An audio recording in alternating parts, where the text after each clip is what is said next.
This broadcast is live. Apparently. Hello, everybody. How's it going? What is up?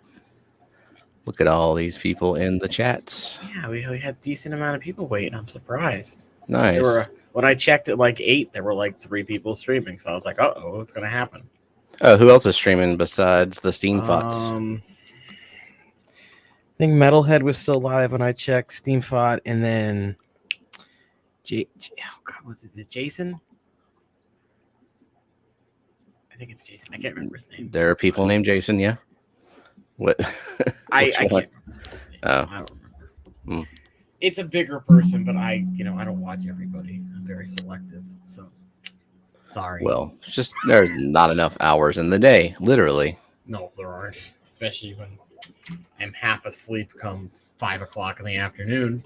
Mm-hmm. Yeah, I would be too. Not you degenerate. Also, I must say hello to everybody while Steven takes a drink from his water bottle. Hopefully, it's water.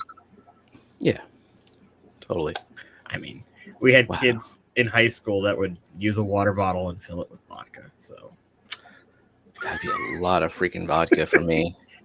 Well, they would share it on the bus. Anyway, hello, Patty, 3G, Mystery Snail Guardians, Jenna, SDD, Skull, Generate Muppet. Hello. Ricky, I see you sliding in there. How's it going, everybody? Everyone had a good start to their week. Nice Monday. Yeah. Well, it sucks to wake up and you can't freaking stand on your left foot, and you gotta ship fish and do tank maintenance and yeah. Walking it off, I guess, kind of works because eventually you get used to the searing pain. But yeah, it still kind of hurts. Don't know what happened. That happens with my right foot. I can't remember what it's not plantar fasciitis. It's something else. It's some itis. And my doctor basically prescribed me like 600 milligram leaves to take when it happens. But when it's like 2 a.m. and you physically can't walk, how do you hobble to your medicine cabinet to take pills? I keep every medication that I take on my nightstand. Oh, well, my nightstand has a fish tank on it now, so yeah, probably what I would put on mine if it was cleared off. I'll take my desk chair and use it like a walker. So like I'll put one knee on. I'll put a knee on the desk chair and then I'll wheel myself to the dining room. But then I still can't get the medicine, so I just sit there. And luckily, my dog, will jump on the door and bark if I'm not in the room for like 5 minutes. So he'll wake up the house, and then they'll come out and they'll get me the crutches and the medicine. I tried to use my daughter's staff that she uses for karate as a walking stick today. Didn't work out. It's too slippery on the end of it and just slides around. Yeah, those are usually slippery or they're flexible. Is it bow staff? Yeah, I mean, it was like the same, like she has 2 of them. One of them is thinner and like she has to assemble it, and then this one is just a big long stick, same circumference all the way. Okay. From top to bottom. Cool. Hey, J. Oliver Guppies, how's it going? Let's see. We got Jenny Lynn here. Did we say hi to her? Hey, Jenny Lynn, how's it going? Oh, nonverbal student with child-specific need who will be absent all week starting. Well, that's a good thing, right? But they're out all week, or is it a bad thing? No, the child-specific aid will be absent all week. Oh, the aid. Today. Yeah, that's a terrible thing. See, now at my school, I'd be the one that they'd be like, "Oh, you can take the kid, right?" And I'll be like, "Sure." I don't know the first thing to do with the kid, but let's go.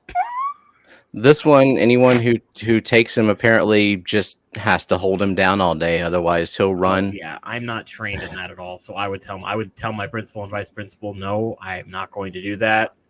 Normally, I would help with anything you ask, but when it comes to that, I'm not trained, so please don't put me in that situation. Yeah. And they refuse to train me, and I'm like, I've been asking for 3 years now, so at this point, I'm done asking. You want to put me with a kid and say, here, watch this kid for the teacher while the kid destroys the classroom? Fine. I'm not going to go restrain them. I'm going to let the kid wreck the classroom. Yeah, because I'm not going to get fired or that'll sued. be fun to watch. Oh, it's great. And then the teacher tries to do it, and neither one of us are trained, and it's a shit show. Well, awesome. Anyway, that's it. So Saturday, I had an interesting streaming experience.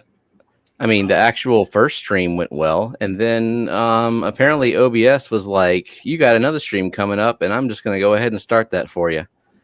Oh, Because I guess I scheduled what I thought was like a private test stream. Like I was just messing around with all the features of the streaming, and like I didn't even know that was still there. Oh, And yeah. I still had the streaming button on OBS pressed, and just everything was up still. And yeah, like during the Rico and Ed spotlight, it just decided to start streaming again. And then AIM sent me a text and saying like, "Are you live? You're not there." Like, no, I'm not there. Good Lord. Like it, and my kids, they were at their grandmother's. I easily could have been pantsless. Like the only reason I wasn't was because I had to put on clothes for the stream earlier in the day. Well, that's not good. There, I mean, whoever was there just saw me like walk into the room, be like, "What the?" And then sit down and gawk at it, and then close it down. I've never had that happen with OBS. I've had it where I would stream through OBS, but I don't think at the time YouTube liked OBS, and it would just like start frame dropping. So that's why I started using StreamYard, because it wouldn't frame drop for me. But yeah, it's weird that OBS would just do that.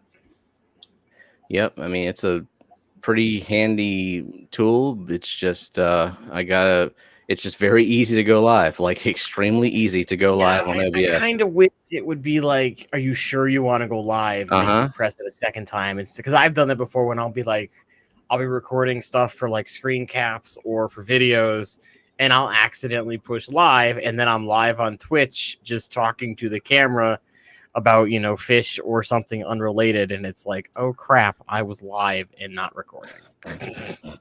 Well, you were live. You can just download the replay. That is very true. Hey, Geek Boy. What's up, Geek Boy? And let's see, we got Skull came in.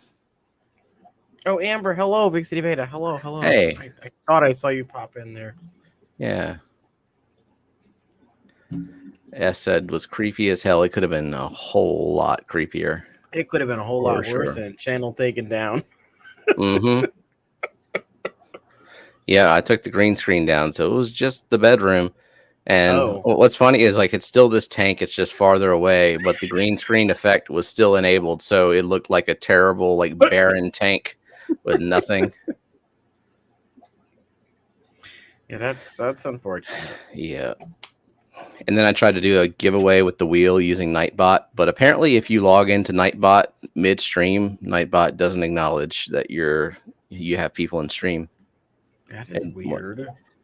Same thing happened to Jess today. She tried to use Nightbot for a giveaway, and logging into it midstream, like nobody, like the hashtags weren't showing up. Nobody was showing up as active in chat.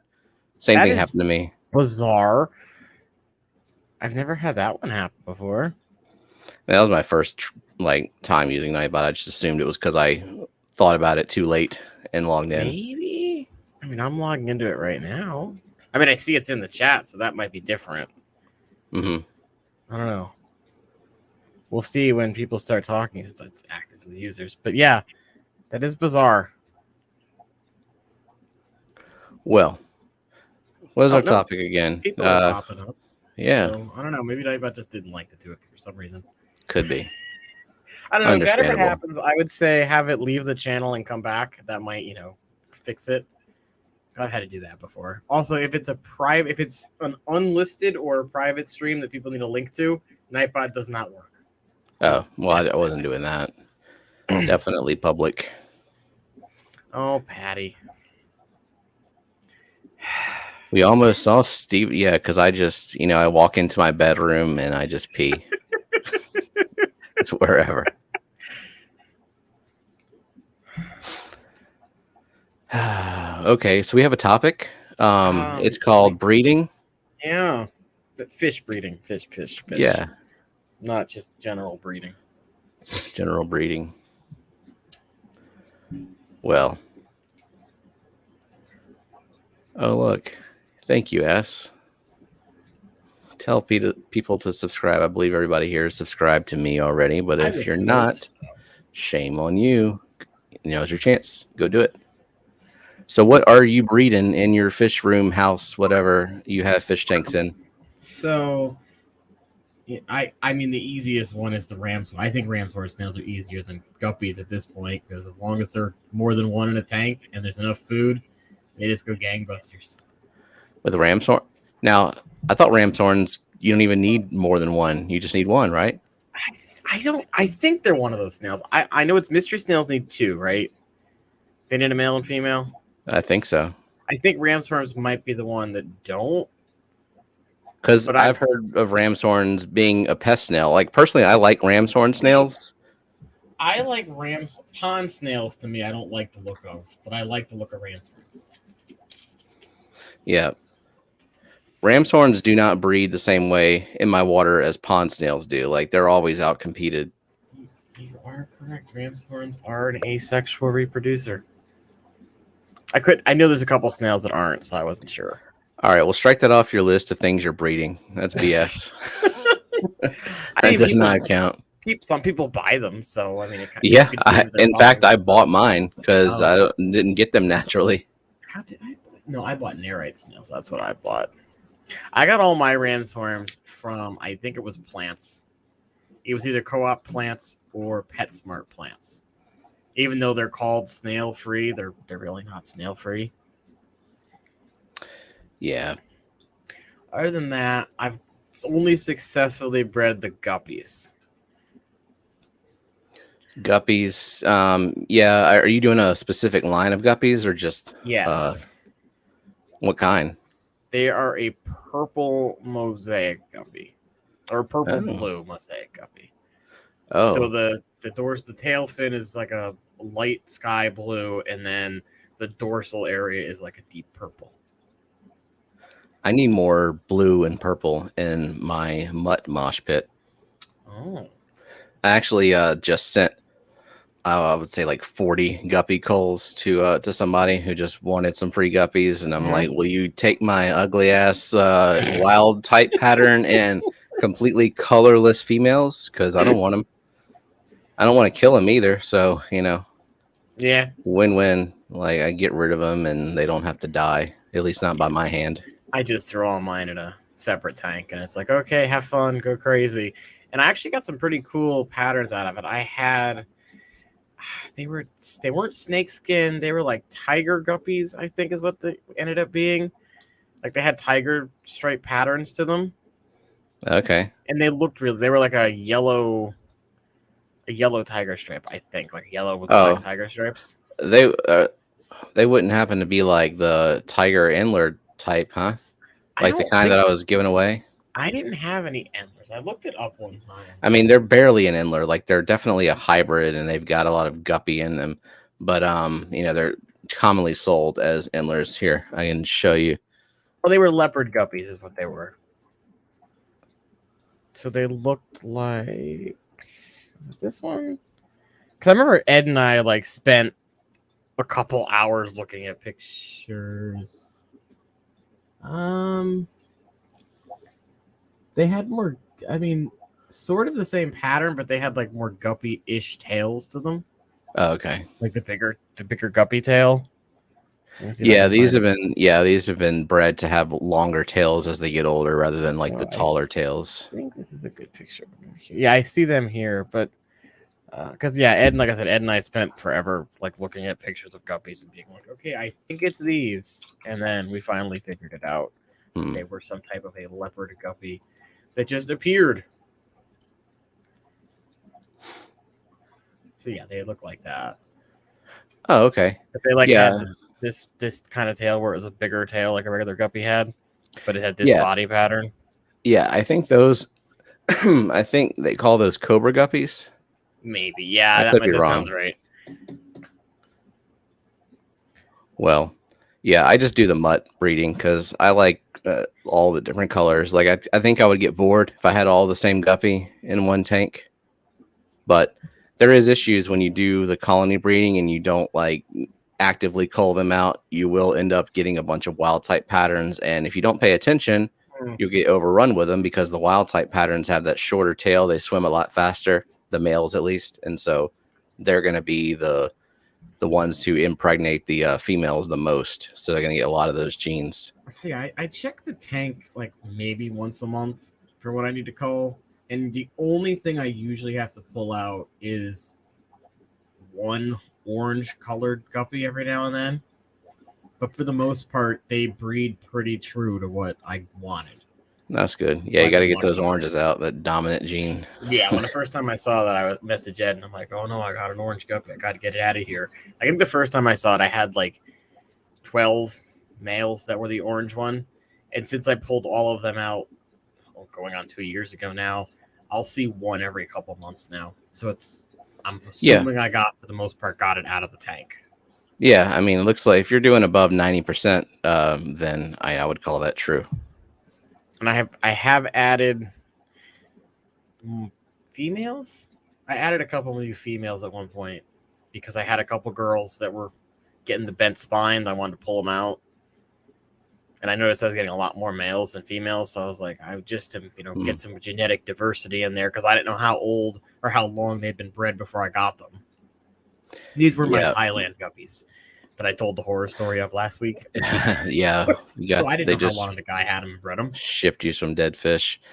Yeah, I mean, how long did the ones that you got alive actually live? So those were males, and I have no clue how long they lived. They lived as long as they lived. They had a few spawns, and I'm assuming they just passed at some point, and the snails ate them. Yep, and that's the thing about the guppy tanks is like there was a time where that had a bad outbreak of some disease when I first started that tank, and I was pulling out like 10 guppies a day. Oof. But now at this point, everything is fine. So if any of them die, they just are dead behind a plant, and I've got shrimp in there and snails and cories and just everything. Eat it. Yep, that tank pretty much manages itself. I have not done a water change on it going on 2 years. Nice.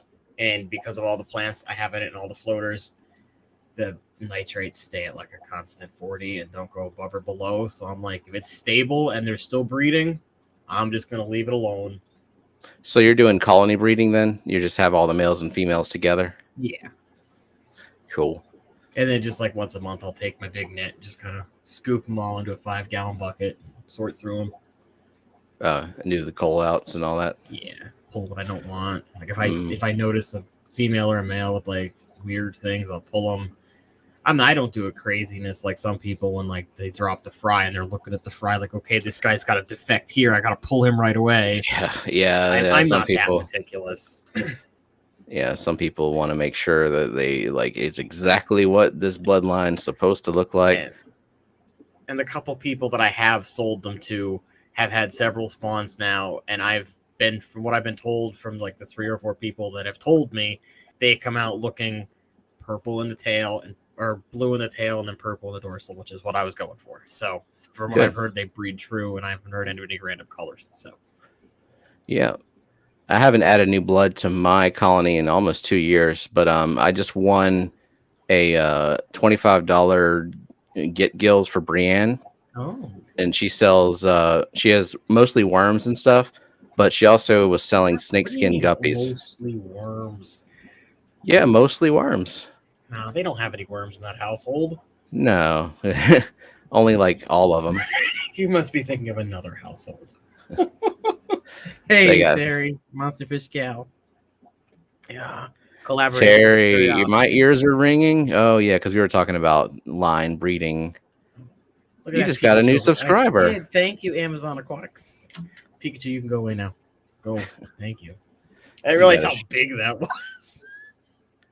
You got to show me how to do that. I don't know how to do those integrations things. I'm just like dragging videos everywhere. That's all I know how to do with OBS. It's been a while. I don't remember how I did it. It's been so long since I set it up. It's kind of like I can just look it up. I'm pretty sure I went through Streamlabs, not Yards, and it's just a widget that you copy the link in, and you can change all the stuff around and whatnot. So Terry's one of those who, when he breeds a guppy, he wants to make sure that the line he's breeding stays true and he preserves the exact genetics of the line that he purchased. So that means he's got 8 tanks at least, because you've got to have, you might have a couple of trios, you might have 2 males, or if you have a trio, you've got a tank that's got one female, a tank with the other female, and then you've got the male going back and forth.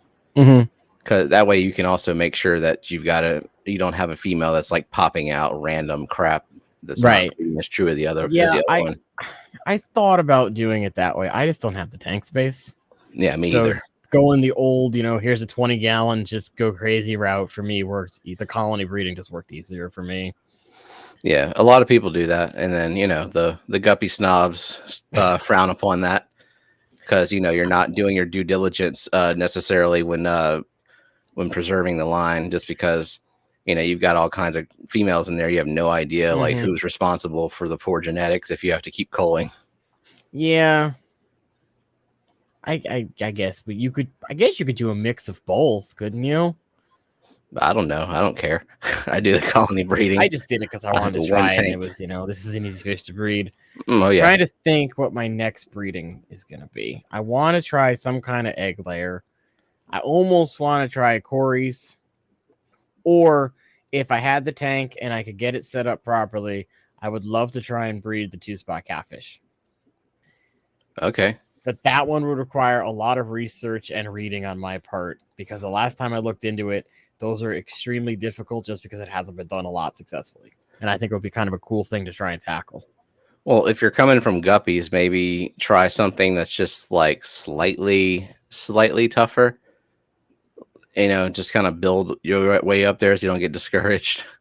Like I'm doing plecos right now, and I mean that's also kind of easy because you put a cave in there. Like the egg breeder or egg layer of live bearers, kind of. That's like basically. Yeah, I mean, yeah, like probably similar to like cichlids. They kind of do the work and taking care of the eggs and making sure everything hatches all right.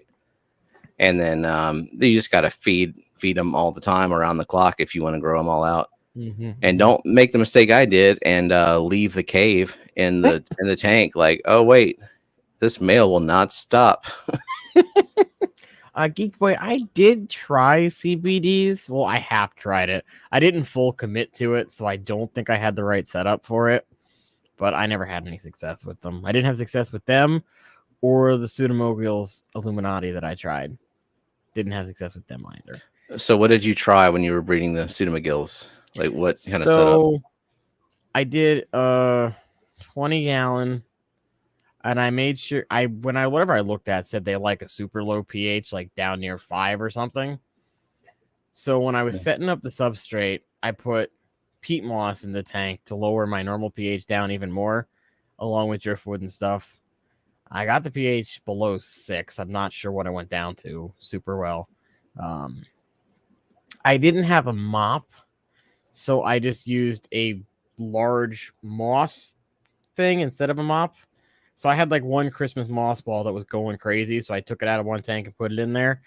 And like they would color up for me, because like I know Blake had bred them before, and I sent him pictures, and he's like, okay, those are they're coloring up the breed. Make sure you have a moss or a mop in there for them to like the eggs on. And they just never did anything. Really? And I had 12, so I had 6 and 6. Huh. I mean, like I have that big rainbow tank behind me. Every morning I can watch like everybody's bumping uglies in that tank in the morning. It's the Juliet Corys always doing like their breeding habits, and then all the Pseudomygills sparring and chasing each other, and the Melanitania even are starting to flash. And go ahead. I was gonna say, I think my mistake was because I had messaged, I think it was Dean or someone else that had bred them before. The only thing I didn't do that was recommended was live food. Yeah, you might want to consider, like with Pseudomygills, you can start them off with golden pearls, and then they can graduate to baby brine pretty quickly. For some reason, the Pseudomygills are born larger than the Melanitania, even though they don't get as large. But yeah, you just gotta start them off with some like microfood and yeah, definitely live microfauna. It would be the best. Yeah, because I think when I read it or asked the person, it basically was like if the parents know there's some type of live food source that's readily available, they're more likely to breed. And I had tried doing the live baby brine, but I just didn't have the right setup for them, and they just kind of didn't hatch successfully for me. So if I'm gonna try it again, I'm gonna actually get like the Zis brine hatchery thing. Yeah, I highly recommend that. I made a ghetto version with a 2-liter bottle, an airline tube. And I mean they hatched. It just wasn't like the 90 whatever percentile that they're supposed to hatch on. Yeah. Harry just typed us a paragraph. Also, hello, a fish shell. How are you? Hey, Happy a fish to see shell you again. Let's see. Yeah, Jenna said we successfully / accidentally bred Juliet Corys, but only 3, and that was just recently. I picked maybe 20 Juliet Cory eggs out of this tank, and I put them in a breeder box, and I got a lot of them to hatch, but only 2 of them made it past like the fry stage. Okay. I haven't looked too much into like how to keep them or improve their survival rate. Okay, so Terry posted me a paragraph about the 2 spot catfish. Oh, okay. I'll put it up while I read it. So far, only successful with hormone injections. Fish are commercially produced in Far East and Russia. Breeding these fish would be very worthwhile attempt for an advanced hobbyist. Well, I'm not an advanced hobbyist by any means, but I think it would just be fun to have a full tank of them and try and get them to breed. Yeah, and I guess buy some hormones to inject. Also, hey, my fish tank aquatics, how's it going? I will say one thing I want to do eventually is last summer, Live Fish Direct had just mollies for sale, like lyre tail mollies, the creamsicles, the Dalmatians, pretty much every molly except balloons you could think of. And it was just like random. You buy them, what you get, what they put in the bag. Yeah. And at the time they had 30. I wanted to buy all 30 and just throw them in a tub outside and let them go crazy. And just have a random molly tank. It would probably work out pretty well. But again, the parental unit said no to having a tub outside, so that Why? got kiboshed. I don't know. I'm slowly easing them into the idea of a pond. So, like a full-blown dugout pond. Yes. Yeah, I mean they would, and you just tell them all they have to do is enjoy it. You'll do all the maintenance on it. You'll put the thing together and all that. You got the spot picked out. There's already a bench over there. You can just sit there and enjoy the fishes. I was trying to convince my parents to get a tank because where they live out in the country right now, their water is like 6 TDS. So you could do anything. Just start from scratch and whatever kind of fish you want to keep. Geek Boy, I don't think injecting my hormones into the tank would help very much. The fish would kind of end up coming out all rainbow and it wouldn't work out very well. We'd have some more glowfish on our hands.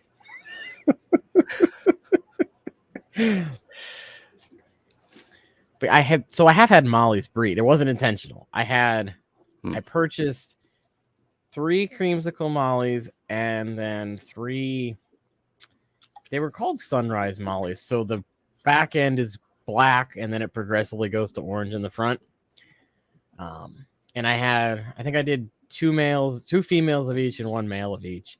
And I had these random little fry swimming around the tank at one point, and I'm looking at them, and I'm like, and at that point, I thought all the females had died, so I'm like, what could these be from? And I was looking at them, and I sent pictures to a couple people, and then half the people were like, oh, those look like Cory fry, and the other half was like, it almost looks like a molly fry. And I thought, oh my god, my Corys had babies. No, it ended up being the mollies, and I was like, oh.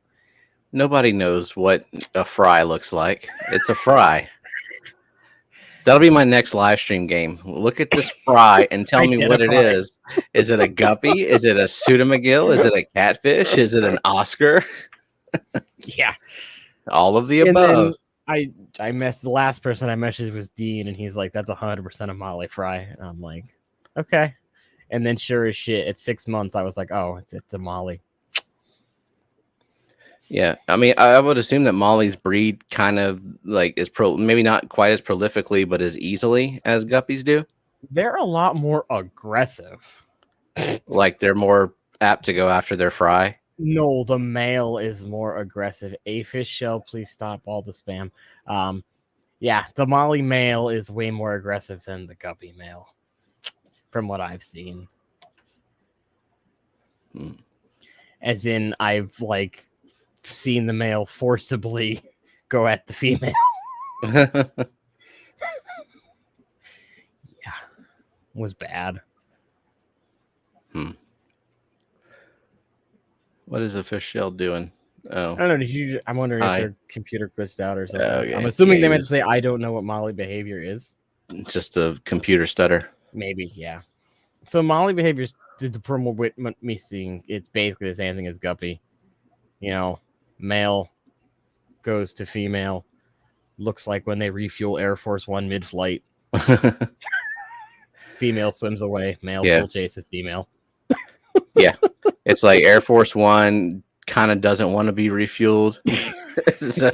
but they need to get topped off because they're at 99.5% fuel. Yeah. Also, hello, J Rock does stuff. I'm not sure if I said hello to you, but hello.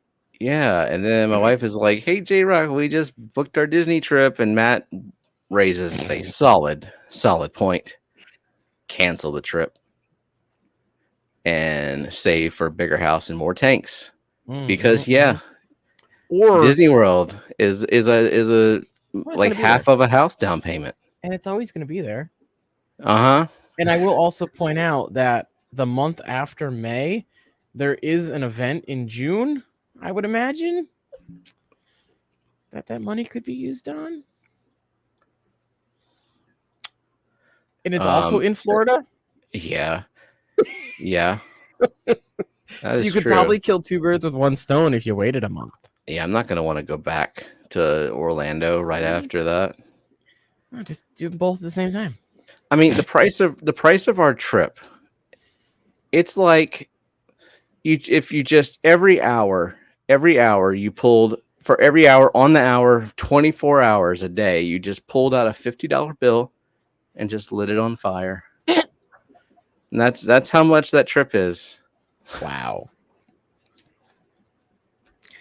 Yeah, I don't know. We never had any inkling to go to Disney World just because my dad hates lines, and I've kind of inherited his hatred of lines. Like even when like we go to any kind of event and there's a food line, we just wait until it's gone and then we go get our stuff because we hate standing in line.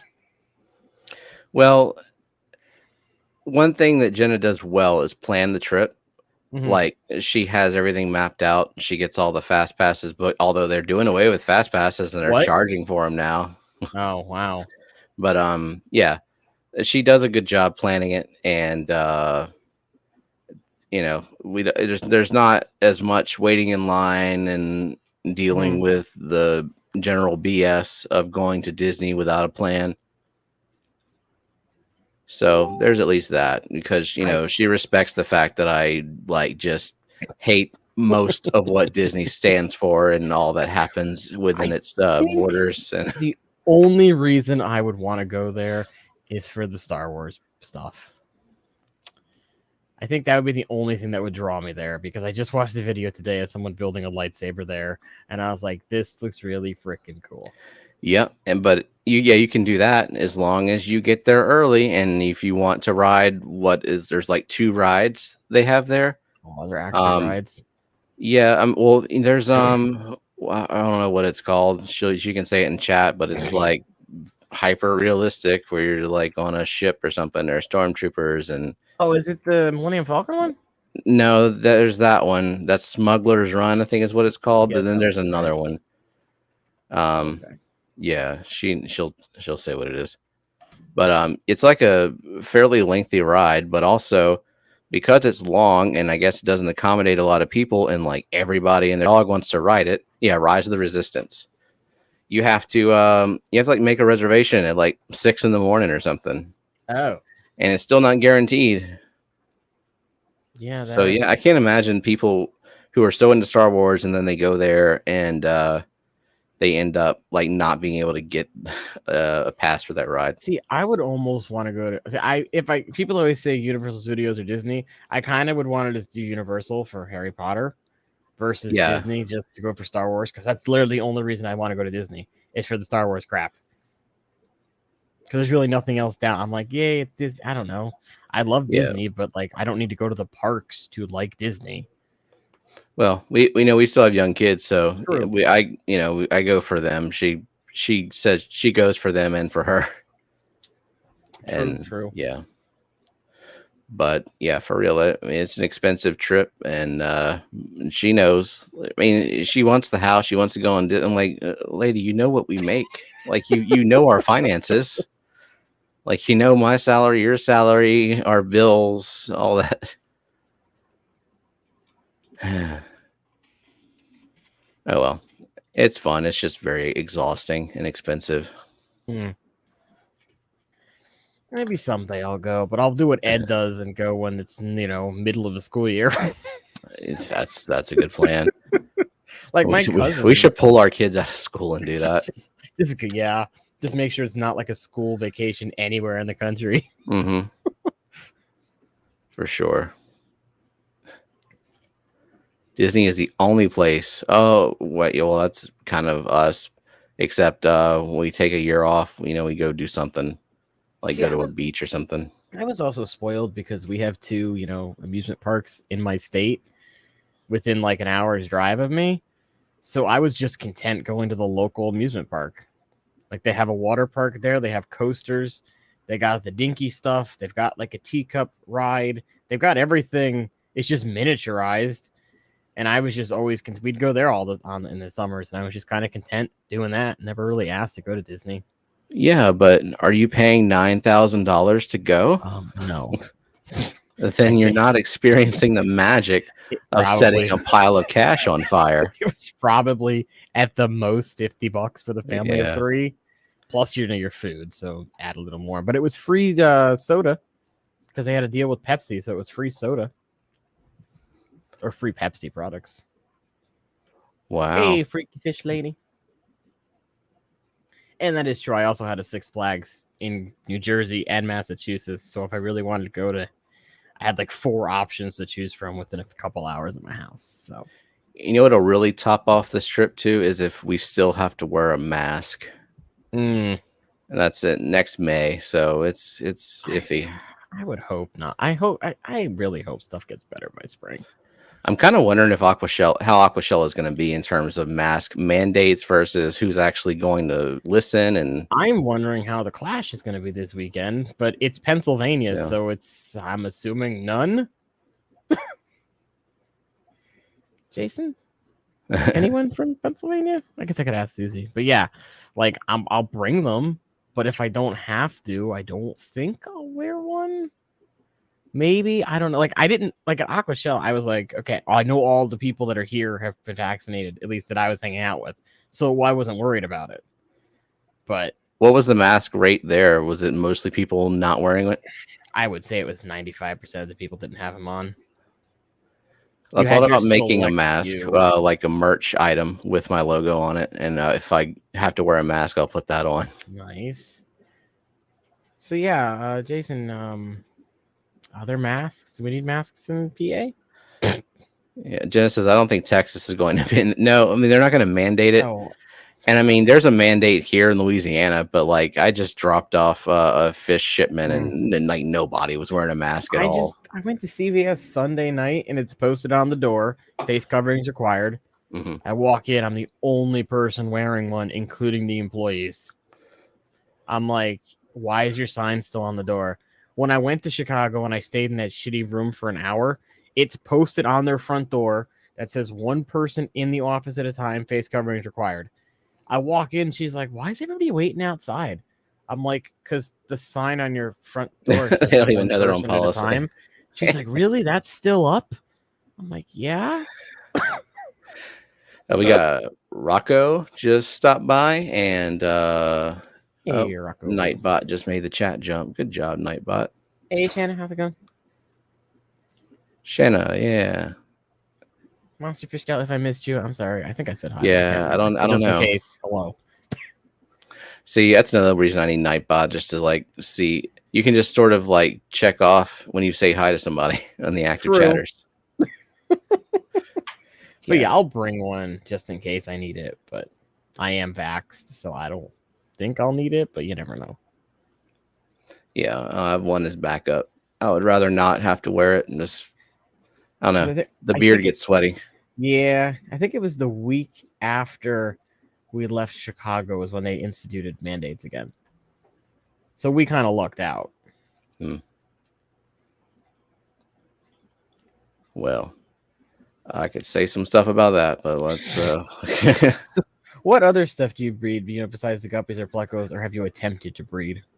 Well, I've got I have the breeder box for this video. I took it out, but I usually have a breeder box like right here. There we go, right there, and that's where I put the Cory eggs. And I've got 2 Corys there. They're getting to the point where I'm probably going to be releasing them back into the tank soon. But while I have Corys in there, I've had 2 Pseudomygill fry wander in there. Oh. Otherwise, I never have any surprise fry in any tank that is like a community tank. Okay. Like I'll have surprise. It's not a surprise if it's guppy fry. Like, oh wow. Yeah. But like I've never had like surprise Cory fry swimming freely in a tank or surprise rainbow fry. But what I would really like to start breeding rainbows. I can't just do it in here though, because at least not the Pseudomygills, because I have 3 species in the in this tank, and they can hybridize, and then it's unethical to sell them if you get fry out of here. Even if they look exactly like one of the species, you can't be 100% certain that you haven't introduced another gene in there that doesn't belong. So I need another tank. This bottom line is I need another tank to do it, but that'll be the next thing I do with a new tank. Cool. Oh, and Jenna's mentioned, don't forget about the platy. No one cares at all about platies. Platies. I brought 30 platies to my LFS, and he's like, I'll give you 66 cents in store credit for them. Wow. And he'll give me $2 in store credit per Endler, but yeah, no one wants any platies. Yeah, but luckily they look nice too. Even the females look just as good as the males. But I guess they're so easy to get that they're just not valuable. Hey, Lisa. And then of course cherry shrimp as well. Like you got to you just got to put those in like dirty tanks. That's how I do. Yeah, I've gotten shrimp. I had some in the 10-gallon. I haven't seen one. I don't know if they're living in the moss and crap, but I haven't seen any. I have the yellow neocardinas under my desk. I'm assuming they're still in there. I've been feeding the tank. The plants are going crazy. It's either just plants going nuts or there's still shrimp in there somewhere. I don't know. What's up, Lisa? Welcome. They get a Shrimp King every day. Oh yeah, I got some of that. And I've got cherry shrimp forming a very healthy large colony, even in my Betta tank, where I've got that alien Betta I got from keepfishkeeping.com, everybody. Oh, those I want to breed too. But again, I need to know that I have the space for them. Alien Betta specifically? Just any Betta, really. Yeah, alien Bettas look so nice.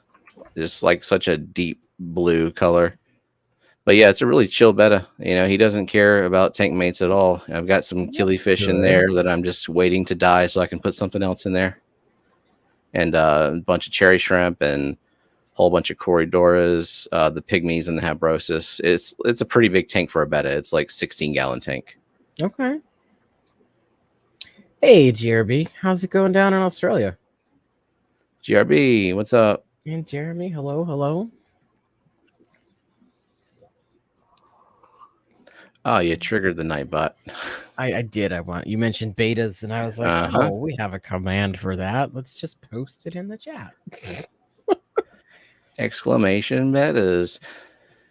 Yeah, I have to restrain myself looking at betas because like every time you want a beta, that's another tank or a divider or something.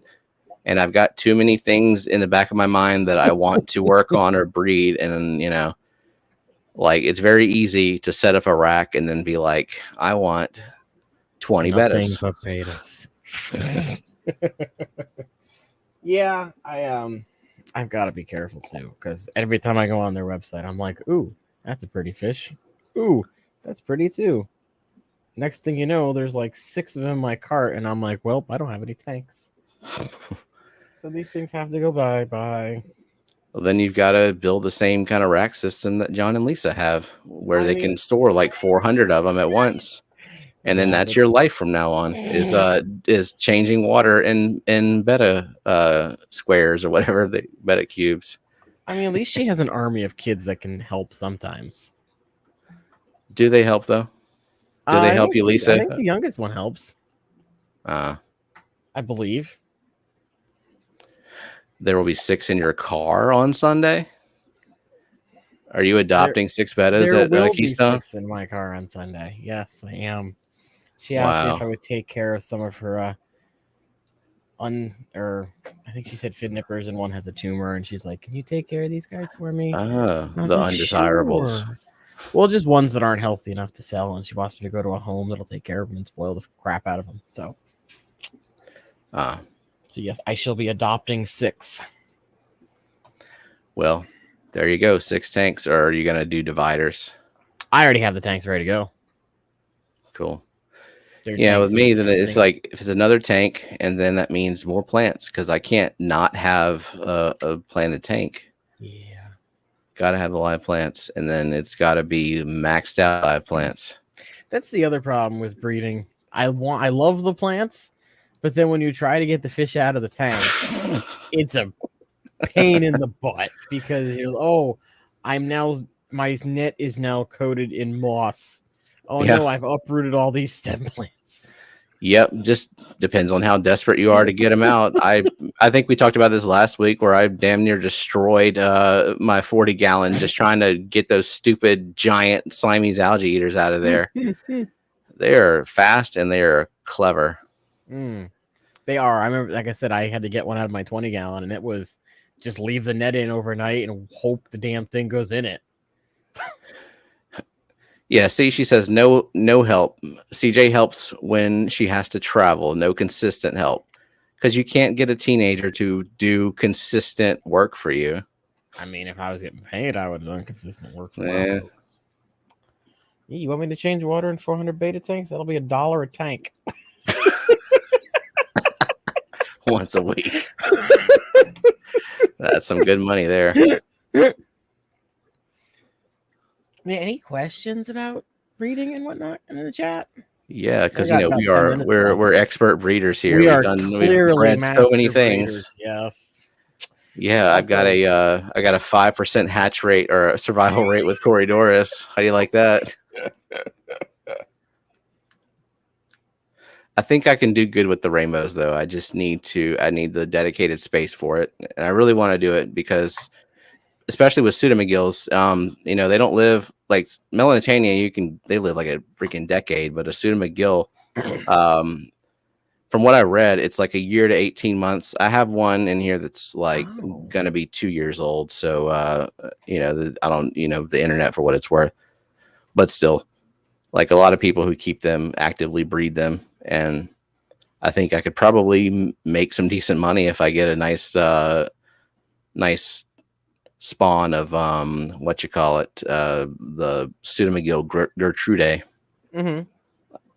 Those look pretty nice. I didn't even think about the lifespan on the fish. That's one of those tanks where I've just kind of said it again and forgotten about it. Oh, okay. Here's an easy question from Jenna P 2005. How do you sex and breed? Shout to Denai Puffers. Well, you go to the YouTube channel Preston John, and you watch his videos. That's what you do. That's a good answer. Because he's doing that, and I don't even have a Shout to Deny puffer, and I've never owned one. I mean, I cyber stalk puffers all the time. I just haven't pulled the trigger and got one yet. Oh yeah, I still want it's a toss up for me between saltwater and a puffer tank as the next tank. Yeah, I really want to do a puffer tank with a bunch of Val and hairgrass in it, and then a nice big school of bloodfin Tetras or lamprey Tetras to go with the puffer. Because I think the contrast of the red on the Tetras would go great with the puffer and the green. But what kind of puffer? I was either an Amazon or a Congo, I think, would be the only two that you can do community. Yeah, I was gonna say, like, with Amazon puffers, I think you're supposed to get like a few of them at once. Yeah, so I looked at 12 different websites, and half say they need to be in groups of 4 or 5. The other half say they can be alone. And I'm like, well, which one is it? Well, I know the spotted Congo, the Shout to Deny, they don't have to be together, but from what the owner of my LFS says, it's very dependent on their personality. Like, you can get one that's just fine with everything. Like, for a while, they had like a 125-gallon display tank that had several Shout to Denies and discus and angelfish and rummy nose and cardinal tetras and loaches, all kinds of crap. And everything looked like they were living in perfect harmony for a while. And then I think they sold that whole setup to somebody. Wow. But I can't just go grab a Shout to Deny and put it in a community tank and hope for the best. I need a backup plan at the very least. So when I was looking, it said it seems like it's hit or miss. Some people say they're super peaceful and docile.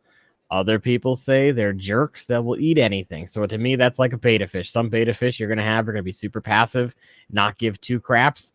Like the betta and gourami I have that don't give a crap. They're passive as all hell. What kind of gourami do you keep with it? Honey. Oh, okay. Yeah, honey gourami. Nice tiny one. I'm also wondering if maybe because I have them in with 2 types of Danios that are, zoomy McZoomersons. Oh, they're both just so stressed as hell. They're probably stressed. Like, Jesus, these fish ever stop? There's also like a mosh pit of different fern and some stem plant that I've just let grow like a floater in the tank. That's created like a entanglement of vines that the betta lives in now. So he's got his like middle section, and the gourami has his corner, and they literally will stay in their own spots until it's dinner time, and then they'll let the Danios go crazy, and then they'll just come together and eat what's left. Yeah, all my fish get along when it's dinner time. I had a mated pair of angelfish in a 40-gallon with my rainbows, and they worked okay for a couple of years, but because the angels were juveniles, didn't even know what sex they were. And then eventually they were fighting so much that the rainbows would just go in the side of the tank and just all kind of hover in that one spot all day long while the angelfish were clear on the other side doing what they do. So I had to rehome the female because she was getting mean. Okay. J-Rock wants all the rummies. Can't get enough of them for some reason. That's one Tetra I haven't tried just because anytime I went to get them, they were sold out everywhere. J-Rock is the reason you can't get enough of them is because they die. That's a common thing with rummy nose. I just not as bad as cardinals. Tetras. No. I also have green fire Tetras and I have rosy Tetras. They weren't just like, I'm gonna die and like within a month. I think I pick bad sources, and I need, because like I guarantee you that if I like Dan's Fish has sold cardinals. I don't know if he has them on there right now, but I guarantee you that if I bought them from Dan's Fish, I would not have near the crap I had to put up with for the other ones. Like he's probably gone through that process of making sure that there's the survivors are actually healthy. Rather than like, oh, we just got these cardinal Tetras in yesterday. Let's quarantine them for 12 hours. That should be good enough. Yeah, I want to say I got them from him at one point, Aquahuna, and then now Live Fish Direct, and I've had success with all three. Well, congratulations to you. I mean, I like them, but I had them, so just moving on to something else. Yeah, I mean, they do have a shorter lifespan than the neons. It's just my experience with neons have been horrible. Yeah, where most people you get them and they're so stressed out they just ick right up when you put them in your water. Mm-hmm. And then it's like, oh, I have to ick X, and then oh wait, half of them died because the ick X stresses them even more than the ick does. Yeah, I might consider something that tightly schools in this tank again, because I had the Tetras in here. And it was kind of fun to watch the rummy nose. They like their behavior is they stay together pretty tightly and they just swim back and forth down the tank. It adds a lot of activity where there's nothing in this tank that's like staying together anymore. Everyone's kind of gone their separate ways. There's a lot of activity though. Then I got this pearl gourami who just patrols the top. Yeah, I would like to do a tank of gouramis, but again, down the line sometime. Yeah, Jenna wants Emperor Tetras. What does chat think of that idea, putting Emperor Tetras in here? Bad.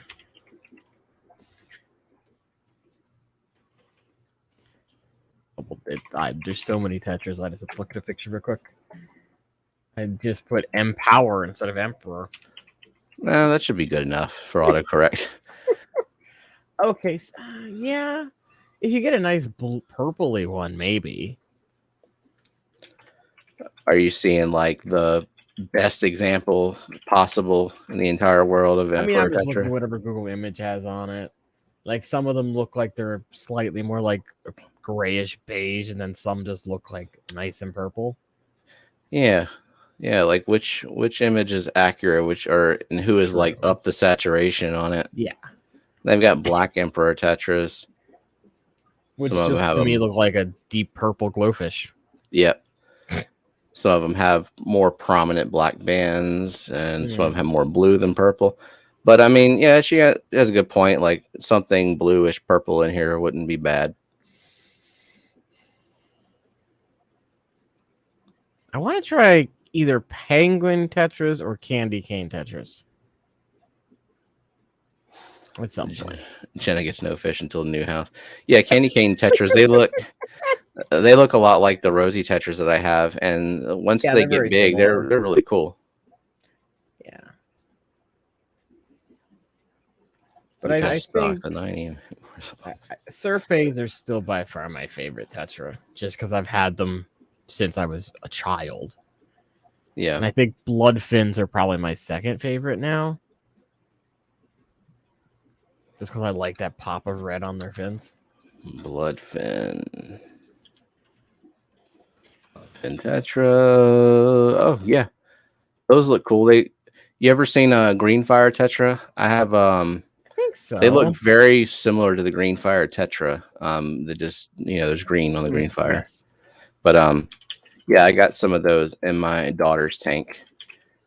Yeah, and that was a Tetra that did absolutely fine. I think we lost one, and it took a couple of months for it to die. Gotta stock the 90 and make more songs. Yeah. And I guess, when I get those guppies in from Brienne, that's another fish unboxing. So got to figure out a song for that. Oh, those look really nice, GRB. The Chochu's blue, those look fancy. Yeah. Okay. They almost look like the blue neon Rasbora, only a Tetra. See, there's natural fish that look like glowfish. Yeah, why do we need glowfish? Like it's just not glowy enough. Glowfish. Yeah, Jenny, you should look at the Kochu blue Tetra as an option. You should also consider some Rasboras. Like I've got my son's tank has purple Harlequin Rasboras. Those look pretty cool. Mm-hmm. that was another one I tried to breed at one point, the Harlequin Rasboras. And I remember I messaged Dean because I know he's bred stuff, a lot of things. And I was like, hey, have you ever had success with Harlequin Rasboras? And he's like, well, I did once, and it was an accident. Other than that, they are a super difficult fish to breed. And I was like, oh, so I screwed myself. And no, they never bred. Hey, new local Austin. You're here just for the very end, because I think someone's probably going at 10, right? Yeah, I think we got checking down the bayou. I'm checking. All right. Chubbs is here. Upcoming? I don't see anything scheduled yet. Well, it's on the schedule. I don't see him or Fishie Biz having anything scheduled yet, but I could be wrong. What is Fishie Biz up to? He was doing something. I'm not sure. Moving, maybe? He was moving, and I saw him post on his community thing if people were missing the hotspot or is it hotspot or hot seat? Hotspot. Okay, because it's Rob that does the hotspot. Does he do the hotspot though? I mean, hot seat. Rob does the hot seat. Fishie Biz does the hotspot. Wait, what's this? Okay? It says very soon. Let's go. 22 minutes ago for a hotspot return. So I don't know. Zen, you're the knowledge keeper of all things fish fam. Is anyone streaming at 10? Well, it's supposed to be Chubbs. Looking at the fancy calendar. Well, I'm trying to look at YouTube right now just to see who's like actually live, because I mean the calendar is only as reliable as the people who stream. It's true. I don't see anyone else live. I don't see anything scheduled.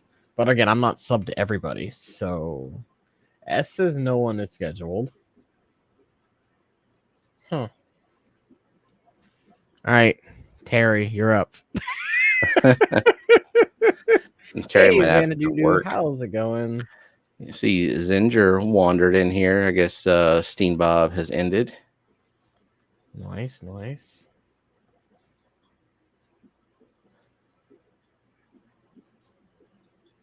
I have Boys Meet World clips on my YouTube homepage for some reason.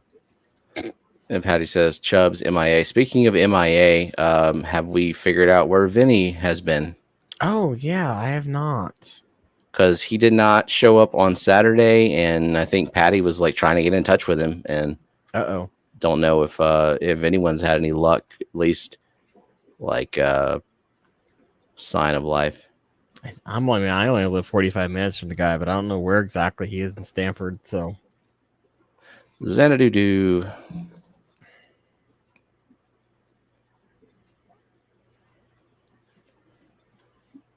But yeah, I guess no one's live streamed, no one's scheduled yet, even though 2 people are supposed to. But we certainly would want to step on after stepping on Steenfot for an hour. Oh, did he not end at 9 like he usually does? No, he did. But I mean, I thought he was going to start an hour earlier, but tonight he went at his previous time that he went was at going 8 for a while. Yeah. Oh, okay. Okay, that explains a lot. Why we're suddenly popular. We'll iron things out as the week goes by, I'm sure. Yeah. All right, Lisa said he went till 10. Thank you, Lisa. Anyway, I am super tired, so I'm going to say we're going to call it even though no one's scheduled, just in case they decide to go live. Yeah, gotta get your beauty sleep. Yeah, so I will catch you guys Friday, where I'll probably be streaming from the Clash. Cool. So, and you can see Steven and I next Monday again. Also, are you doing a regular stream now, or are they pop-ups? They are regular until I guess I don't. Well, see, Saturday is the Clash. I'm not gonna be there. If there's like a lull during the day on Saturday, then I guess I'll stream, but it'll mostly just be me like asking everyone how the Clash is going. Okay. Because everybody's going to the freaking Clash, and I'm thinking somebody might be streaming, or I mean, I will at some point. I'm sure Rico might. Susie might.